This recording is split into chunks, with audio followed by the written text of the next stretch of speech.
So it's the day before snowshoe, and we're doing some preventative maintenance, race prep with Never Wet. Okay, Never Wet, depending on price and where you get it, it's right around $19.95, and it works phenomenal. So there are supposed to be thunder showers tonight and bad weather all day tomorrow during the race, and we're prepping the plastic for the Never Wet, right? So what you want to do is you want to clean it off with a pressure washer the best you can. You don't have to pull them off like I did, but it really does make a difference, and it makes it easier to get an even coat of the Never Wet shit.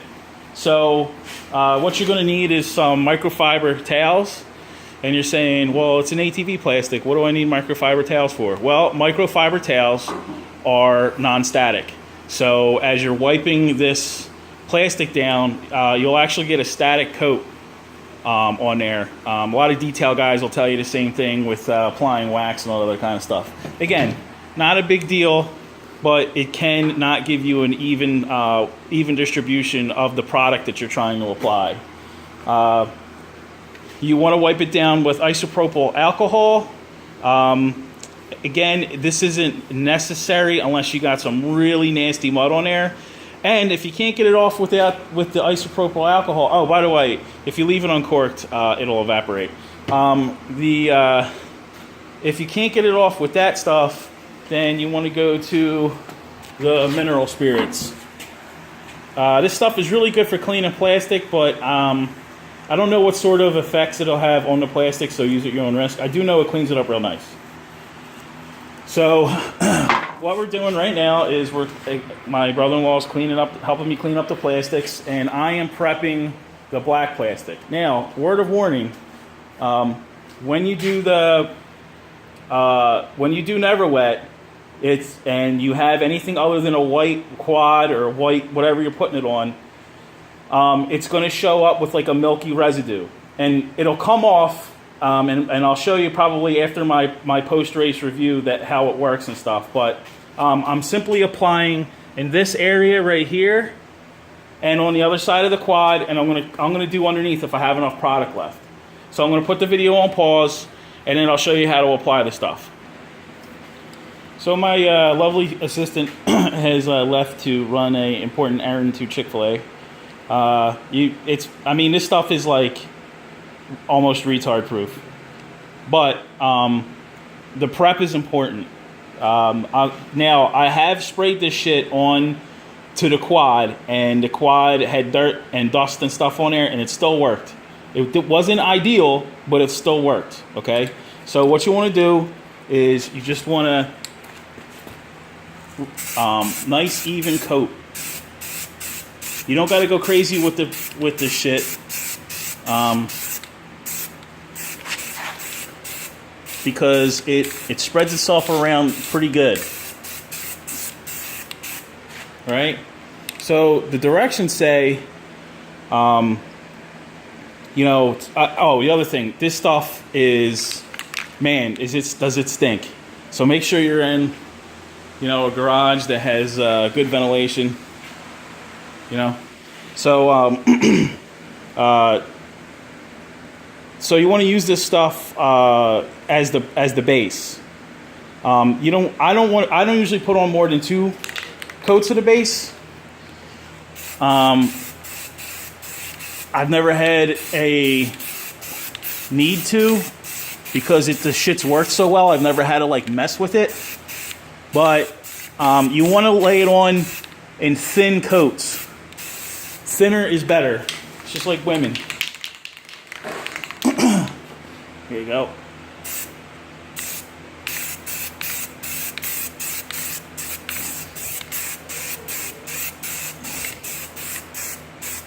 Well, not too thin.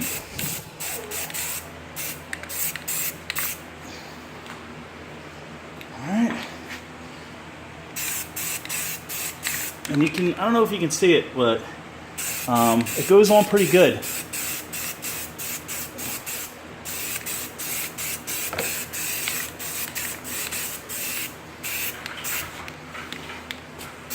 You want to get real particular in here, because this is where most of your mud hangs out at, in these creases here. At least on my Polaris it does.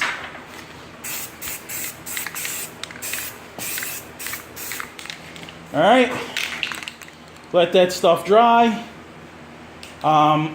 As you can see on here, I did one coat on here. I'll do another one. I'm using the floor peg as my guideline. This is my second coat right here.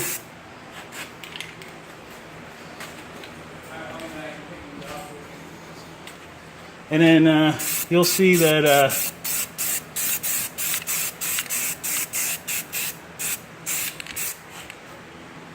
then the third coat, the second base coat will go on, the step 2 top coat rather, and then we'll go from there. Stay tuned. All right, we're on to step 2. So you'll see in a second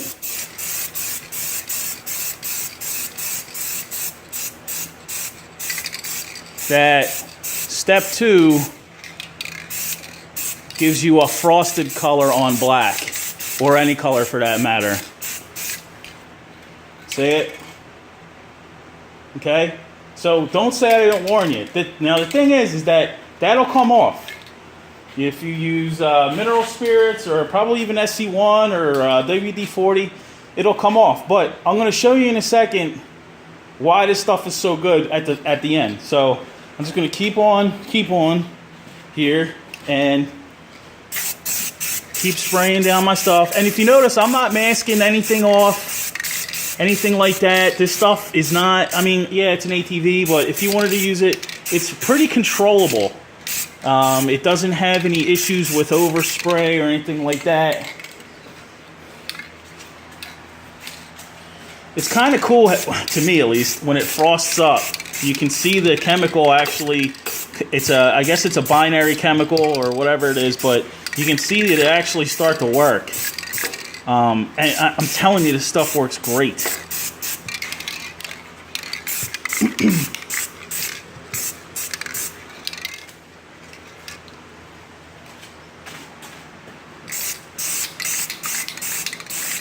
Now you can take. I would have taken these plastics off to do a better job, but I'm running short of time, and I'm in no mood to take the black ones off, because I got to take all the bolts out of the floorboards and shit. Basically, I'm just saying I'm lazy.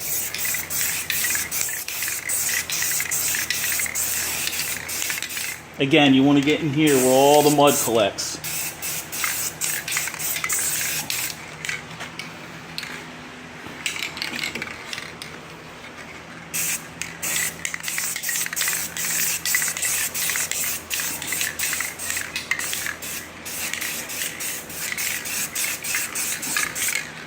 You want to do 3 of these coats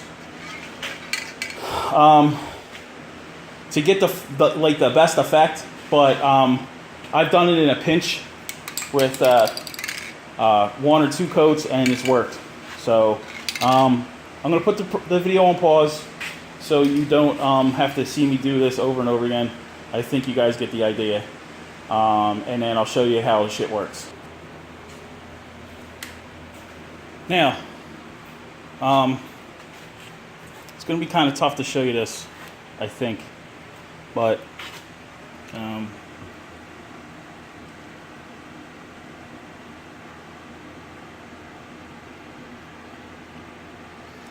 see how that water runs down the hole like that?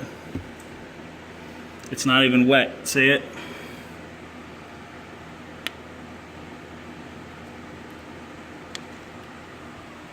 Now I'll do it over here. Now this is untreated.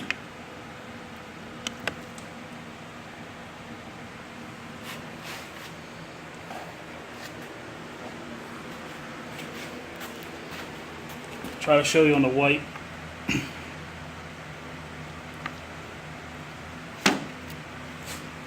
Now see those beads of water? They're just hanging out there, watch.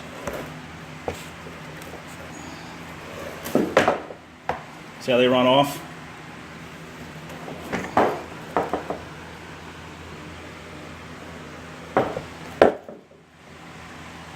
It does the same thing to mud. Mud won't stick.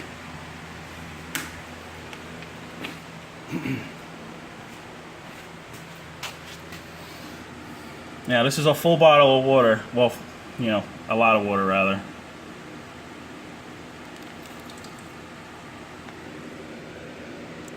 It's bone dry.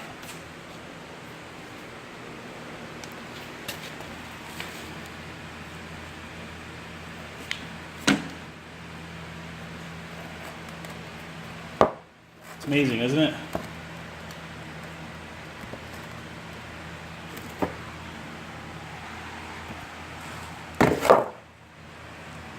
So that's never wet, and that's how it's going to help you out in a race or on the trail. Now, if you can deal with this, it turning it this like off blue, milkyish white color, then you can go to town with mud, and you're not going to have as big of an issue with cleanup. I'm going to put the video on pause again, put the bike back together, and then show you what I do for the top with SC1. All right, so this is SC1. This stuff's amazing. This is how you keep your blacks black and your water spots off of your sticker kits and stuff like that. It does an okay job, not a great job, but an okay job of keeping mud from sticking. So what you want to do is you want to spray the SC1 liberally onto the surface that you want to coat. Wipe it down. Okay, now the reason you're wiping it down, now in best case scenario, I'm running out of time. Let's get it a little late in the day. Best case scenario is that you wipe all this down with rubbing alcohol, and you get all the stuff off of your plastics, and then you spray this stuff on, and you just leave it like that. And what it does is it creates like a lubrication barrier for the mud. It's eventually going to wear off, and the mud will stick, but the mud's going to have a harder time. Most of the mud is going to collect under your bike. There's really nothing you can do with that unless you have a skid plate. I was going to put the mud protectors on, and then I looked at the skid plate, and you know what? Honestly, those mud protectors, these things, they don't really do much anything because there's holes underneath the skid plates where the mud goes up and collects anyway. So I was going to make like a protector for back there, but I'm not going to do that until I have a better skid plate, and that'll probably be my next mod. I was talking to some of the guys who manufacture the skid plates actually this week. So anyway, that's really it. SC1, never wet, the gunk stuff. I am not sponsored by any of these guys. If this stuff doesn't work for you, that's fine. I'm glad that you have a way of doing things. This is just how I do it. I hope you find some of this stuff informative and not boring. I do the best I can. I'm not a professional or anything, but I just really like the ATV community. You guys are all pretty cool. Anyway, leave me comments if you have any suggestions or criticisms or anything like that. And I'll see you guys out there.